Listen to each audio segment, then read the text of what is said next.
Yes, good evening. My name is Wallace Gator Bradley, and I'm the host of the Bradley Report.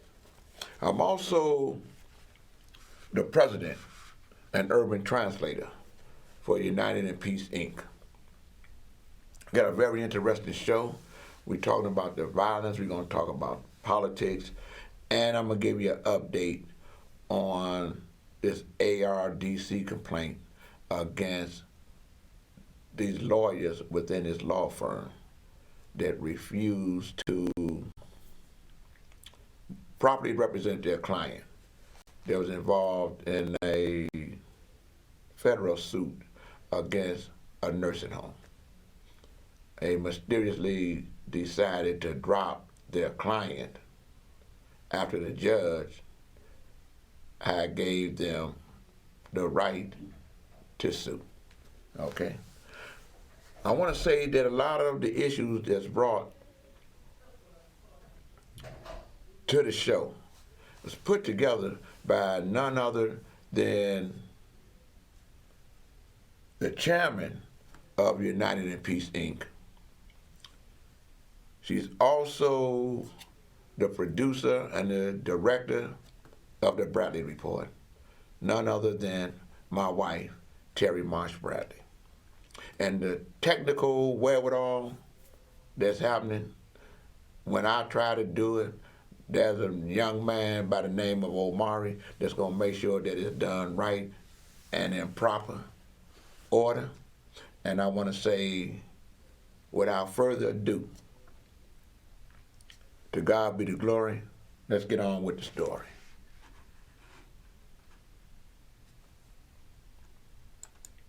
It raises questions. It raises questions that warrant evaluation and inquiry. Former Chicago Inspector General Joe Ferguson weighing in tonight on the cloud hanging over City Clerk Anna Valencia for emails suggesting she may have tried to open doors for business opportunities in New Orleans and elsewhere for Ignite Cities, a consulting firm where her husband Rayad Cosme is managing director. In this town, where there's smoke, people are quick to say there's fire. Right now, we have an appearance issue.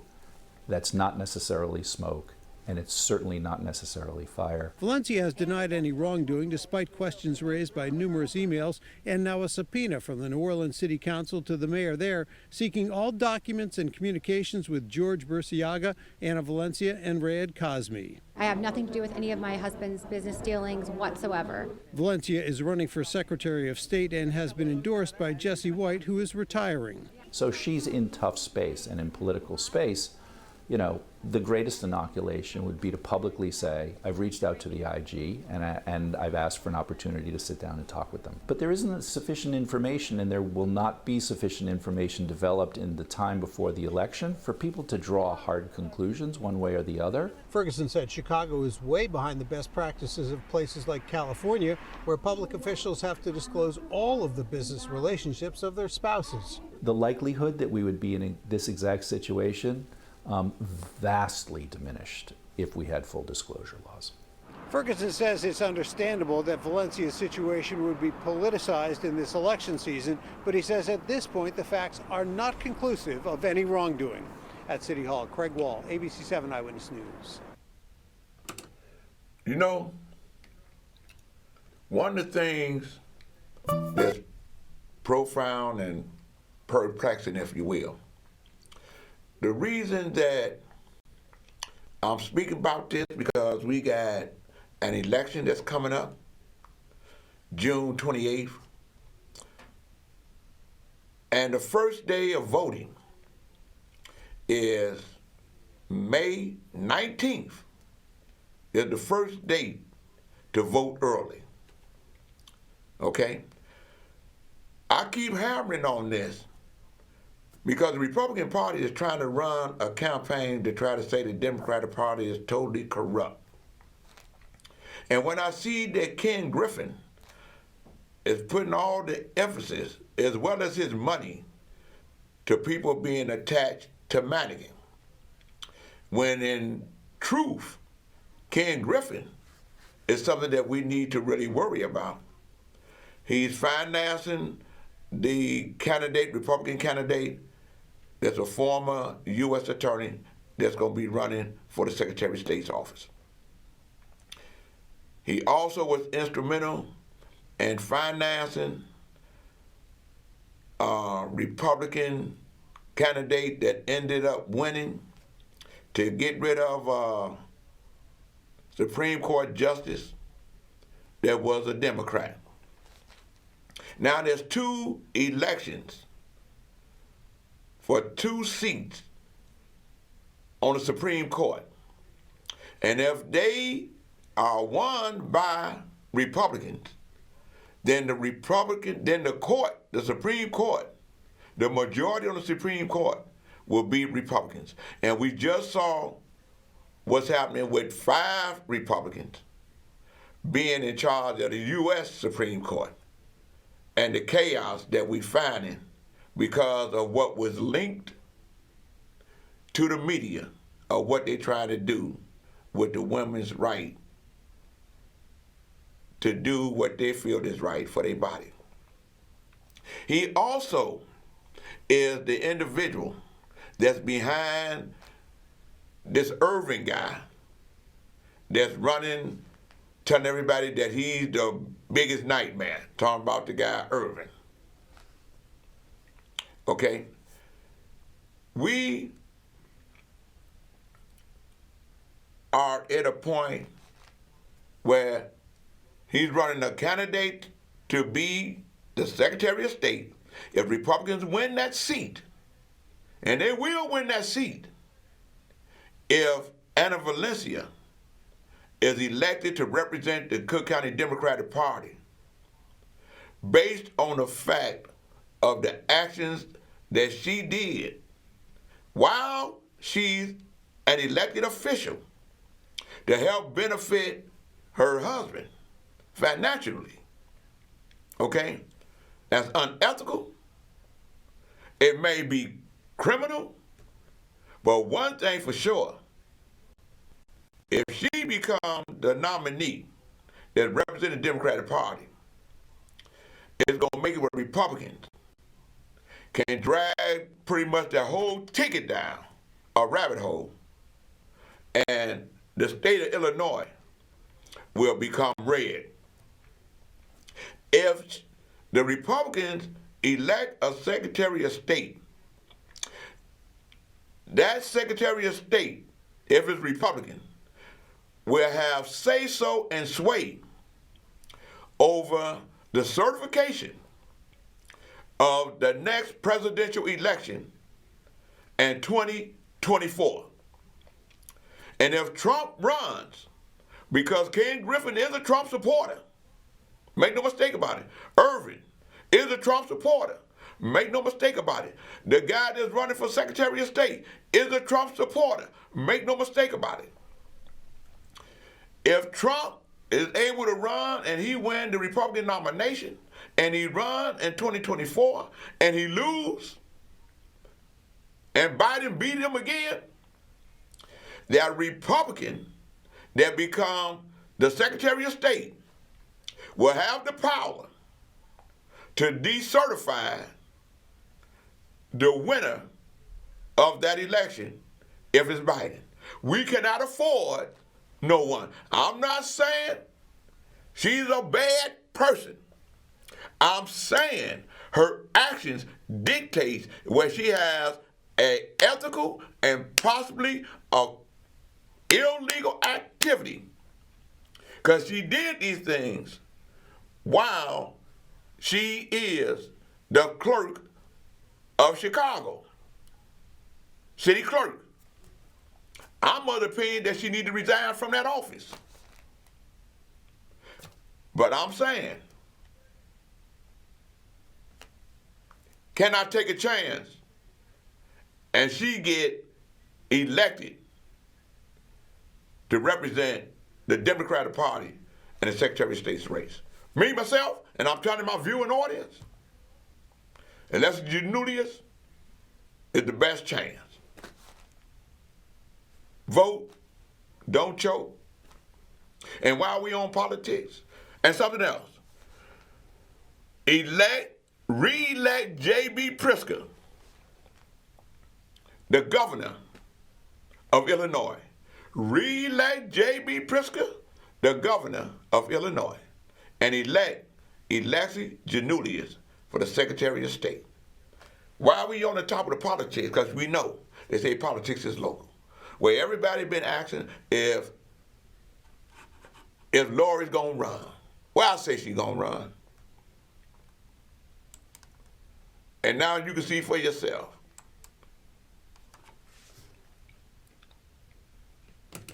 There it is. Is this the day Lightfoot finally announces her re-election campaign? That's what everybody want to know. And that's what Crane Business is letting you know. Reporter Greg Hines has asked the question, and what he has asked is this. Let me bring this up a little bit.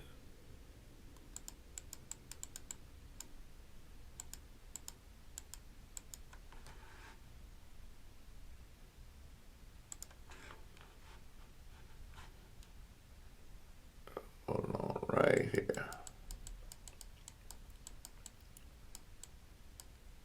Well, I'm going to ad-lib it. He asked the question if she's going to run. She's having this big celebration. She's celebrating her 3 years in office, with still so much to do. That's going to be on June the 7th. She's going to let it be known that she's running. She's coming. Everybody is asking and concerned about the crime. I want to tell you, that she's not responsible for the crime that's happening in Chicago. She's not responsible for the senseless violence that's happening in Chicago. But as the mayor, she did make the right move, in my opinion, and in the opinion of a lot of people in Chicago. Black, white, Hispanic, Democrat, Republican, you name it. Everybody, regardless of your race, regardless of your gender, regardless of what church you belong to. Everybody feels like it's wrong for an individual to come downtown to loot, to shoot, and when this young man got killed in Millennium Park, Lightfoot defends Millennium Park curfew for minors. You know, there was a story that was on WTTW, I believe this is it, if I'm not mistaken. Yeah, that's it. Hold on, right there. Hit that right there for me, Amari.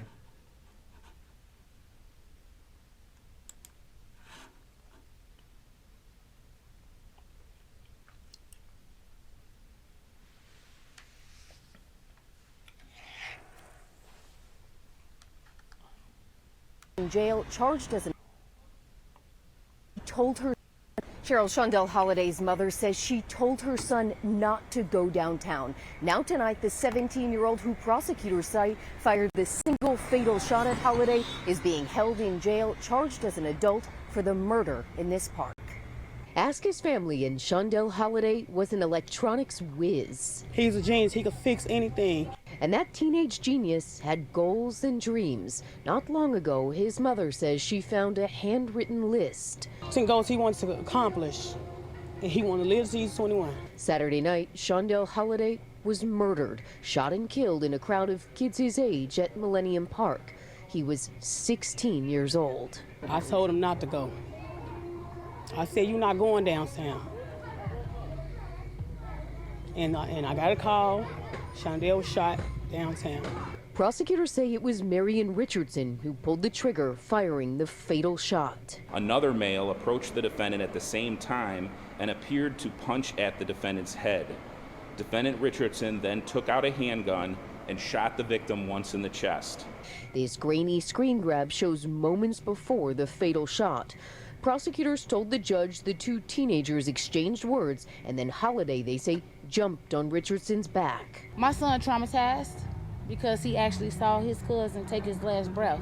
Now Mayor Lightfoot is cracking down, implementing a 10 p.m. weekend curfew and a ban on unaccompanied minors in Millennium Park after 6 p.m. Thursday through Sundays.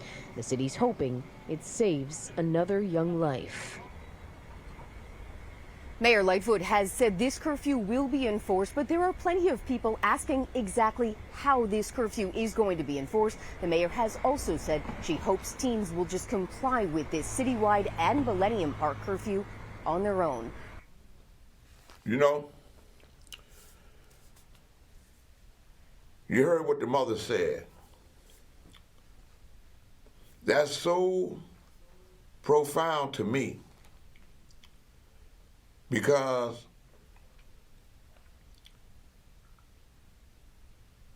I heard a lot of my friends was calling me and saying, Gator, we telling our babies as we set up the prom thing for our children, not to go downtown. I want to first say this. The area around downtown, especially around Millennium Park, is very secure as humanly possible that it can be, because it's like in a homeland security type of zone. Okay, every camera in that area, I want to say from Lakeshore Drive on the east, from Congress Parkway on the north, on the south, to, let's say, to LaSalle Street on the west, and I'm just gonna say Wacker Drive. Okay, that's my assessment. Okay, it may be deeper than that. I'm saying that to say this. That's how they was able to apprehend the individual that had shot the young man. And I'll say this. Every other community that has a public space, every park, be it Jackson Park, be it Garfield Park on the west side, Jackson Park on the south side, any parks, we got to get the security around there like that. I want to say, young adults and citizens of Chicago, let's not be upset by the mayor doing what she's doing about the curfew. To me, it was where she's letting individuals know we all got to play a part. Parents, everybody got to step up. Law enforcement, everybody got to step up. I got to step up. Brothers that's in street organizations, used to be in street organizations, may have influence in street organizations. We all got to stand up at the end of the day. We all parents, grandparents, or great-grandparents.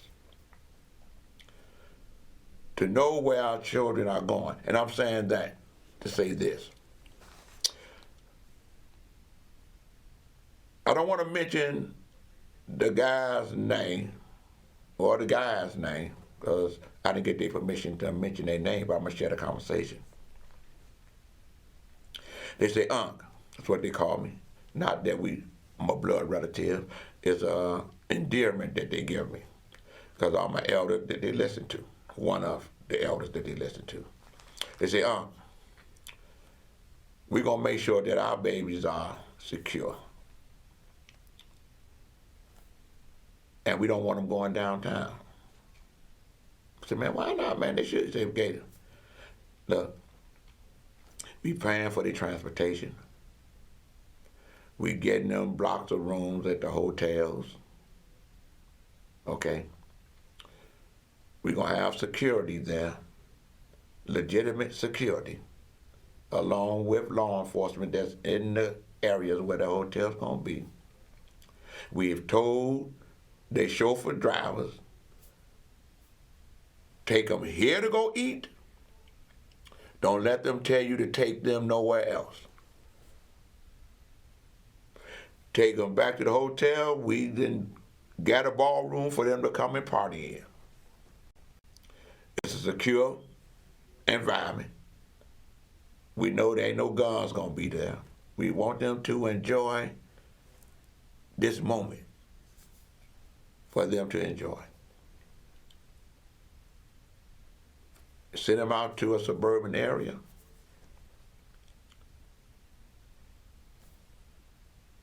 Came home, everybody had fun, everything was straight.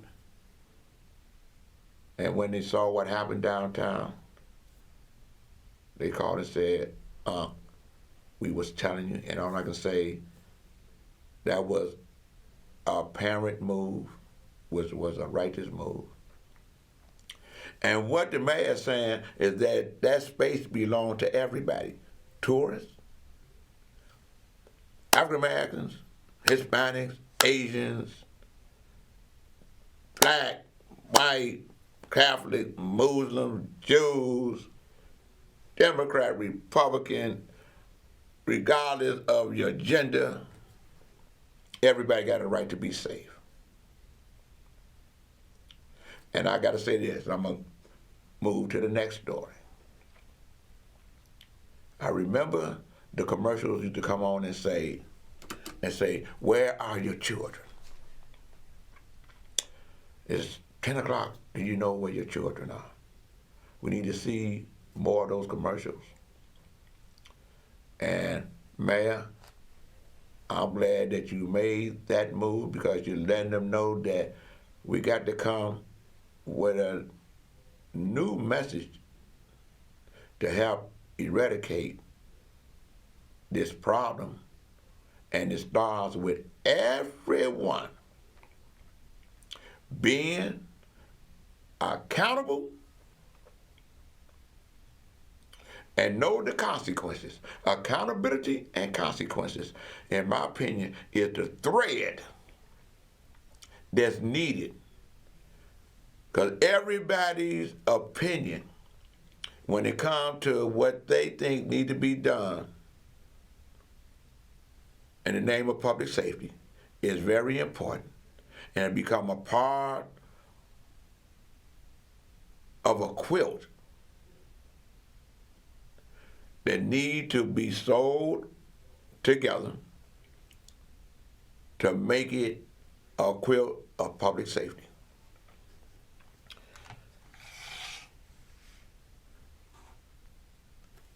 Man, I'm glad you're gonna run again, and I'm glad everybody else is running. And may the best candidate win. But I'm gonna be with you.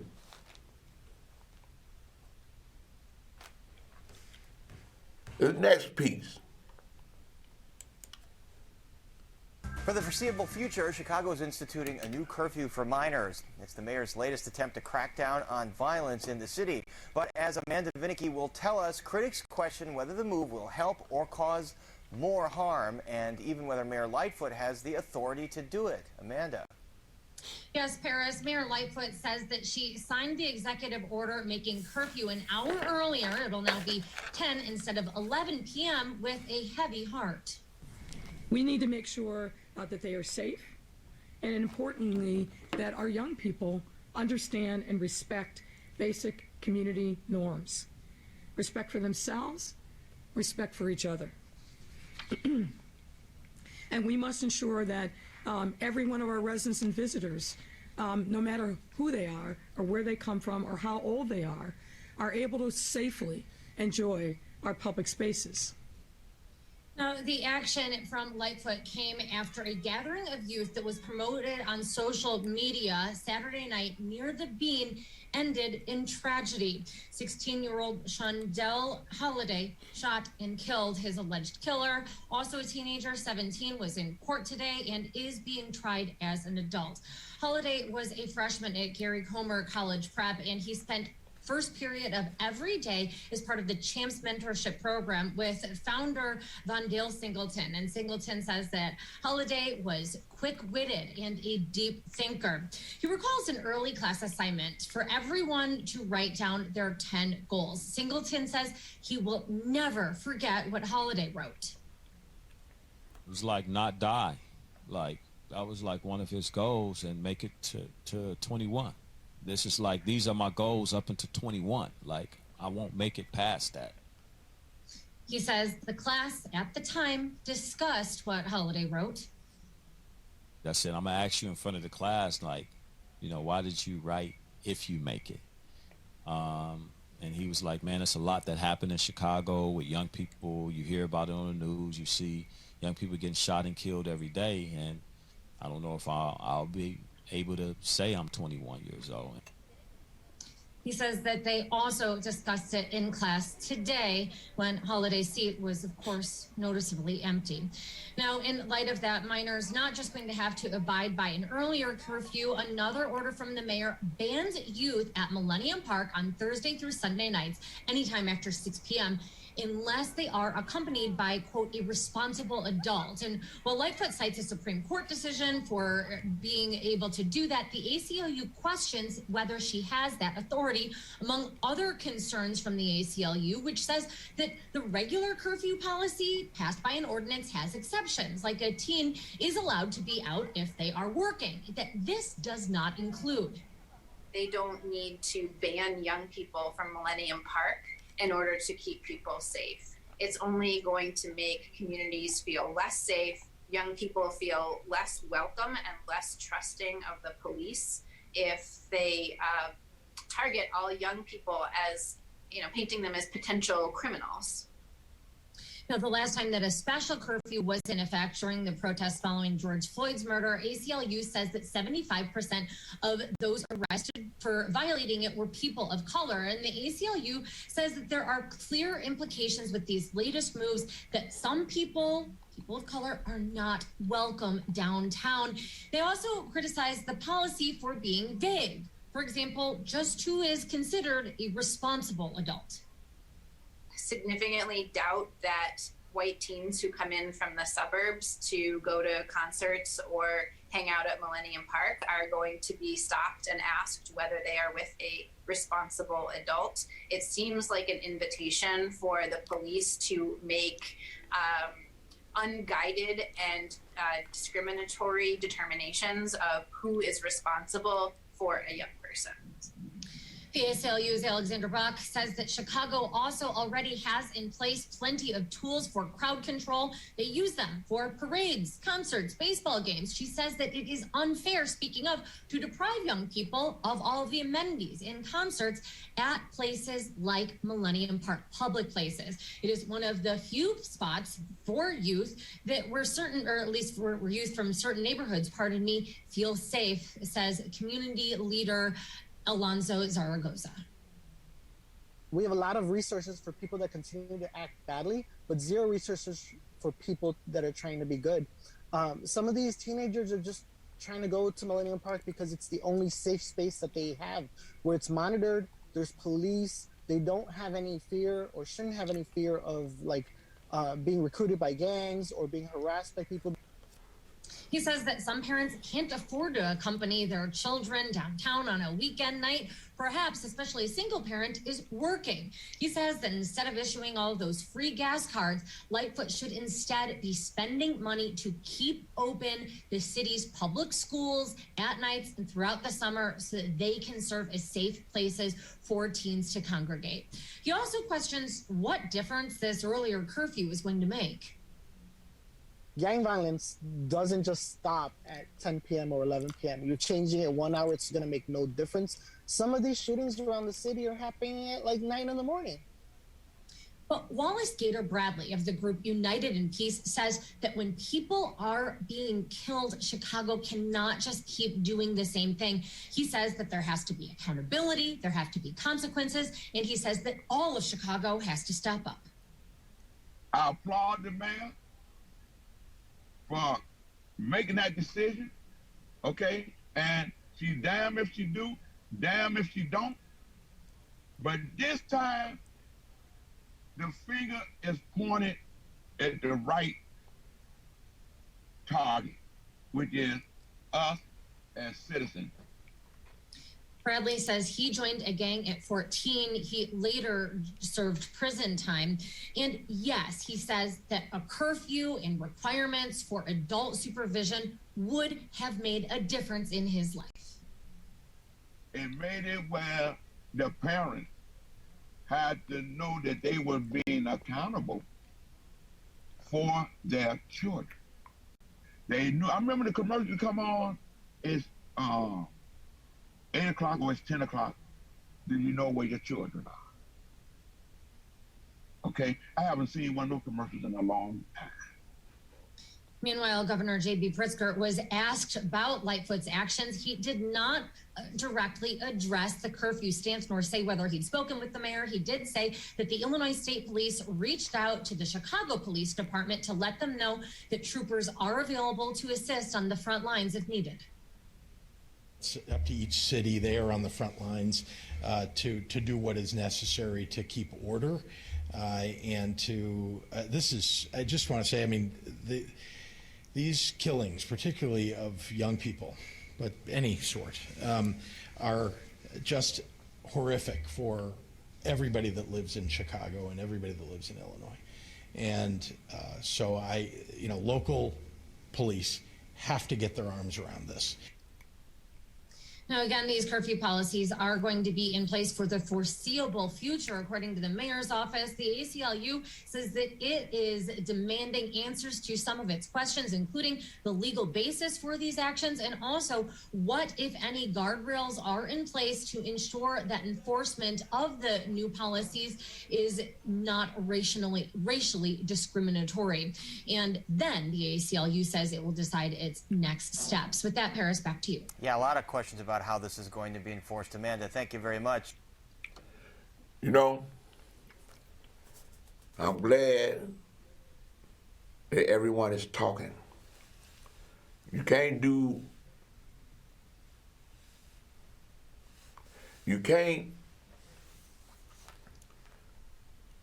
I've learned, finally, when my wife told me that Gator, boo,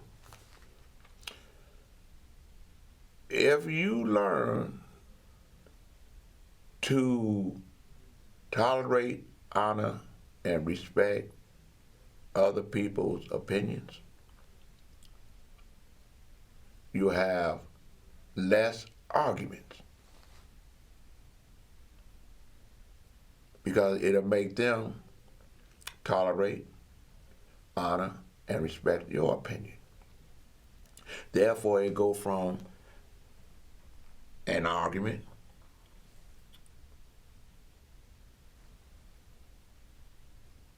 to a social induced debate, where the conclusion always will come: we have a right to disagree. We have a right to agree to disagree. Now everyone is realizing the importance of accountability and consequence.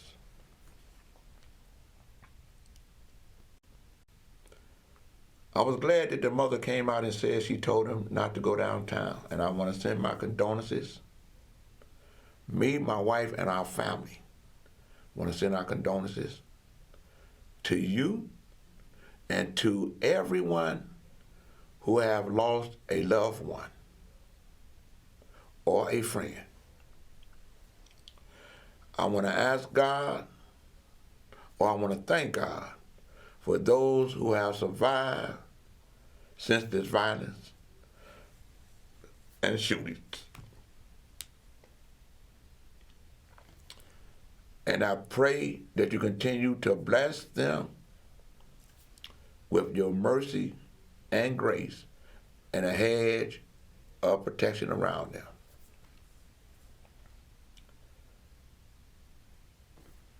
This Sunday, I was doing, I'm a political operative as well.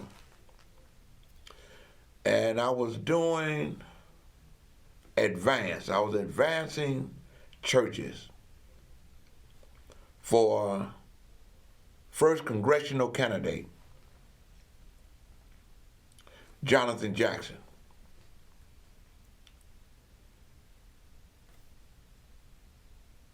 And we went to Brazier's church, and he did a sermon about faith.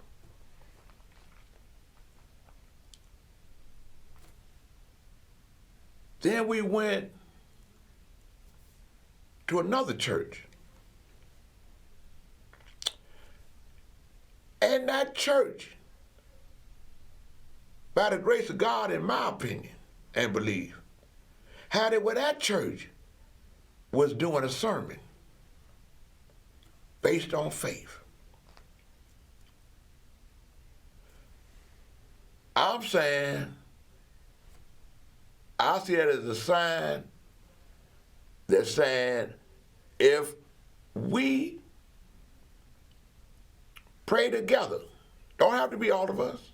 It was just two churches. And from what I heard and from what I read, it said 2 or 3 in his name. If we all walk by faith in God's works,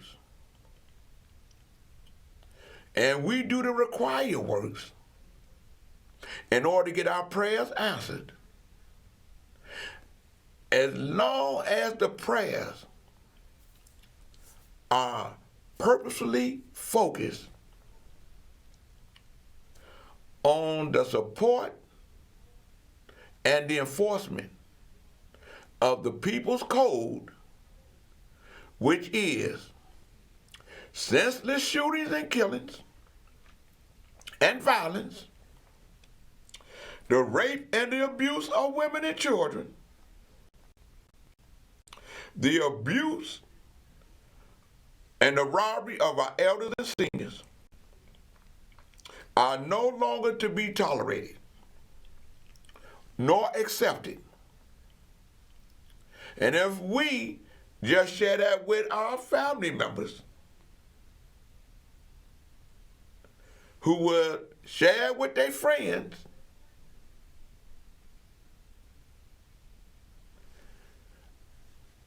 President Tony Prattwinkle, Cook County Board President Prattwinkle, in support of it. State's Attorney in support of it. Jesse Evans over the courts in support of it. The sheriff is in support of it. The governor is in support of it. And the mayor is in support of it. And I'm judging all this from what they say out their mouth and from their actions. And we as the people, once we become in support of it, become that other fabric to go to that blanket, become a part of it, we can better help eradicate the criminal within our element that don't support it, and God will help us exorcise him or them from within the community,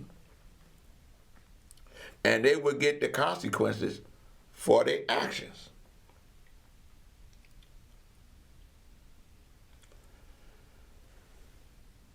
I'm talking about the whole community. I got brothers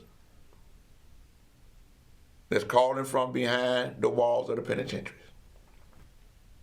They're seeing what's happening, and they know they're in there because of the consequences of their actions. If they did commit a crime, there's some in there that's wrongfully convicted.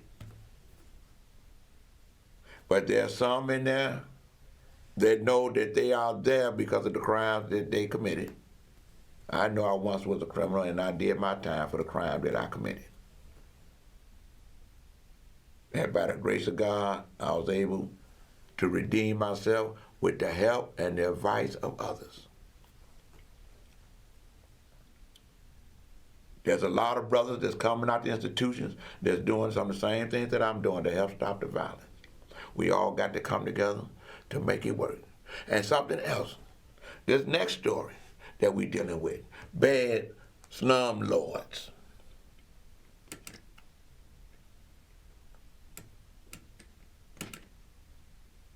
Hold on 1 minute. There you go. Operation Rainbow Push joins MTO in seeking a federal probe of 6th Ward slum landlords. I'm glad they're doing that. I'm glad that people are coming together more now instead of criticizing, no, instead of complaining against one another. They're now utilizing their pleas and their needs. Rainbow Push has been around addressing the concerns of people for a long time. I'm glad Chinta Strasburg wrote this story in The Crusader. I want to share with you. Google The Crusader and get the stories. I want to say this for all those that's running for office. Okay? You need to advertise in black media. You need to be interviewed in black media.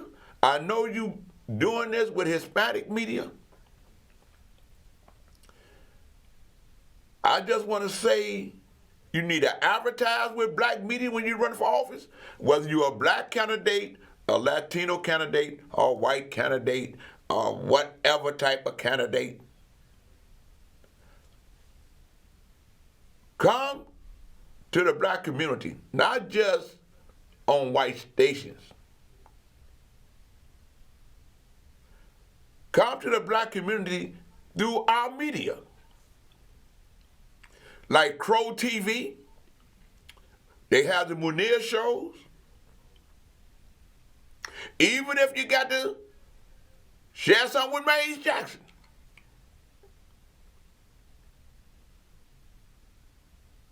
Or Hermine Hartman. Or the Chicago Defender and the Crusader. Or WVON.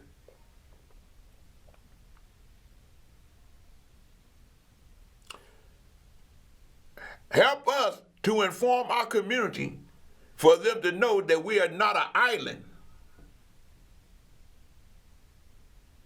That you think that you just give us a sound bite and we go with. That's what made people don't trust the political process. I want to say this before I get out of here. Dick Durbin, who's our senator in Illinois, one of our senators in Illinois, is having a hearing that's dealing with domestic violence. Got 5 minutes, thank you. That's dealing with domestic terrorism. I want to share this right there. Following the Buffalo shooting, it was in New York, Durbin announced his upcoming judiciary hearings on domestic terrorism. Because it was a white guy that went into a black grocery store or a grocery store in the black community, killed a lot of people, turned himself in. And he streamed it live. I want to let the African American community know. I want to let them know this. The senseless violence that's happening in our community, where there's mass shootings of African Americans by other African Americans, know that that is, up under that act, that domestic terrorism, I think the Prosecution Act or whatever it is, know that the individuals that's doing them acts, you fit up under the violation of this act. And they're going to use all the resources that they use against foreign terrorism. They're going to use it with domestic terrorism. And they're going to come at you. And you won't be able to get the same trial that you may get in another court of law. The community around this country that's fed up with this violence in our community not gonna care about you having your rights. So you got a right now to stop. Before you grab that gun to solve your problem, reach out to an uncle that you know is in your community. It ain't got to be your blood uncle. They could be an uncle like me or whomever. Let them know. And let me close out on this.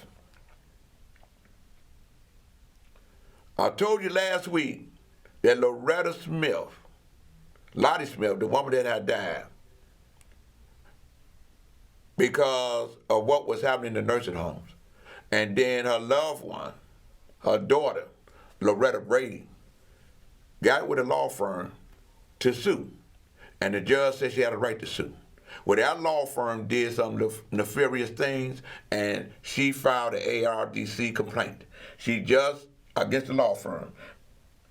The law ARDC let her know that they have informed that law firm, and that law firm got 14 days to respond. So you'll get that next week. I want to say, to God be the glory. I want to let everybody get prepared to vote on May 19th. I want everybody to enjoy all the public spaces, stay prayerful. Let's stop with the violence. Let's stop pointing fingers. Let's hold hands and pray. To God be the glory. That's my story.